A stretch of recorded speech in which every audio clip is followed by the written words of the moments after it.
5 may Do'ppi bayrami chet ellarda har qaysi davlatlarda yashayotgan Uyg'urlar orasida keng ko'lamda tabriklandi. Facebook, Twitter, Instagram qatorliq ommaviy torlarda Uyg'ur do'ppilarini kiygan har qaysi davlatlardagi Uyg'ur yoshlari shu davlat tilida Do'ppi bayrami haqidagi tabrik so'zlarini yo'lladi.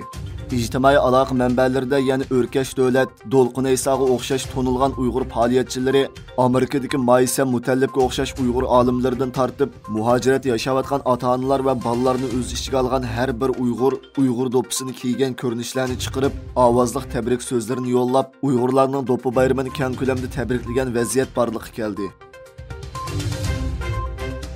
Kanada Tashqi ishlar ministri Melanie Joly 4-may kuni Kanada parlamentida qilgan so'zida Kanada parlament a'zosi Michael Chong va uning Hong Kongdagi urug' tuqqanlarga tahdid solish voqeasiga chechishlik Xitoy diplomatlarini chegaradan qo'g'lab chiqarishni o'ylashayotganligini bildirgan.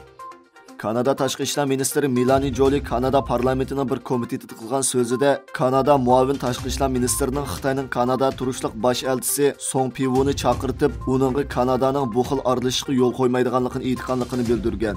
Melanie Joly, biz hozir har xil tanlash yo'llarini o'ylashyapmiz. Bu diplomatlarni qo'g'lab chiqarishni o'z ishiga oladi degan. Indoneziya doiralari Sri Lanka tipidagi qarz to'zg'iga duch keldi. 40% piya Xitoy igidorchiligidagi bir shirkat qurilayotgan yuqori sifatli temir yo'ldagi 50 yillik imtiyoziga yana 30 yil qo'shishni o'tirib qo'ydi. Nikkei Asiyaning xabari Indoneziyaning Sri Lankaga o'xshash Xitoyning qarz to'zg'iga duch kelganligini ta'kidladi. 2022-yili 12-oyda oshkorlangan xabarga qaraganda Indoneziya Kreta Spat shirkatining 40% Xitoyga tava bo'lib, Javada qurilayotgan yuqori sur'atli temir yo'lda 50 yillik imtiyozga ega bu shirkat yana 30 yil qo'shishni talab qilgan.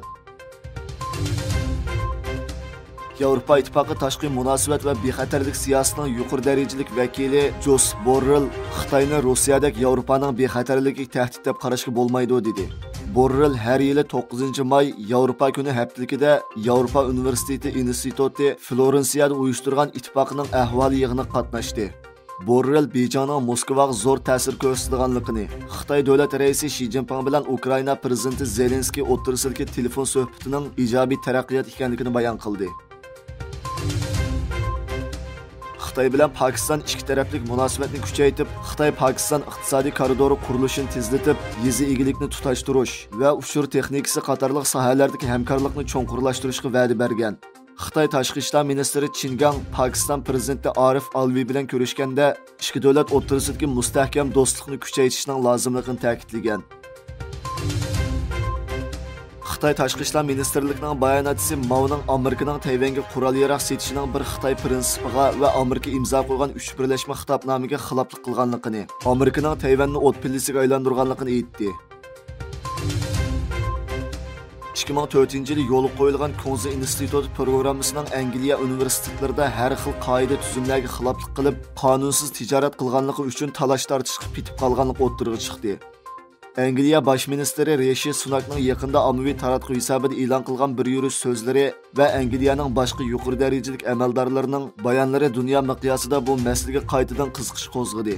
Rishi Sunak saylam raqobati jarayonida Angliyadagi 30 Kunze institutining hammasini taqaydiganligini bildirgan edi.